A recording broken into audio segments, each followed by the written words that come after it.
So more on design thinking and really creating that user experience. I think it's really important to speak with the actual users that will be using that product, but more than that, looking at the user's lifestyle. I think oftentimes words can only go so far. Watching someone in action, they'll often talk about things that they don't actually do, and likewise they'll actually do things that they don't want to admit, or that they might be in denial about, or they might just honestly forget because they just do it every day. It's not something that they're even conscious of.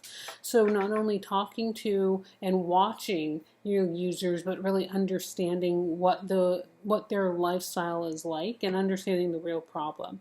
So design thinking, these key elements are hills, which are the ability to define success based on the discrete user outcomes, meaning what do we want the user experience to be now, not just a list of features and functions. And I saw a great example of this in this book that I'm reading called Creative Confidence. And it was this great idea company, or IDECO, and they are working with surgeons to help them create better surgical instruments that work easier, and that ultimately their hill was to have more comfortable surgical equipment.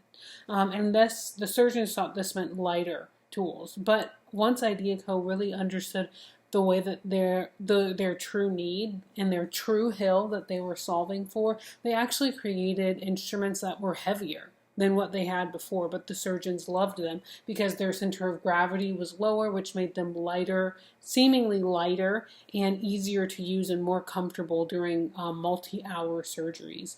So that is an example of how to really use a hill to understand and solve for the user's true need.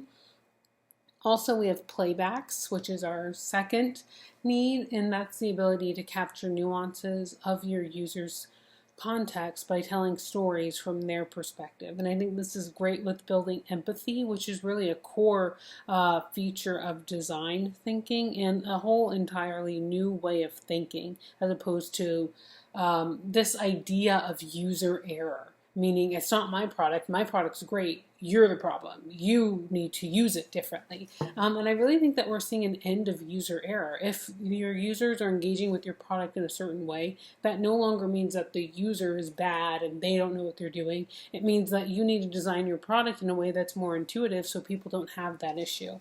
And I think that's really, really key in playbacks and telling perspectives from the user's point of view, not from the manufacturer's point of view.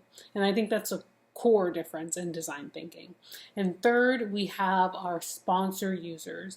That means getting real users involved with the project from the very beginning. I think that's so critical in really being able to cut down on so many of the cycles or the needs of innovation. Whereas if you're really collaborating with the people who will be using this, that's a totally different solution right from the jump than isolating yourself and trying to come up with a solution that you think will solve their problem. So this is something that I'm learning in my design thinking course.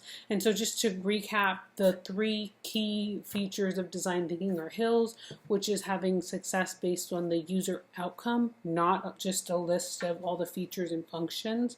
Playbacks, really capturing things from the user's point of view, and storytelling from the user's point of view. This is very user, customer obsessed, customer centric, which is really key.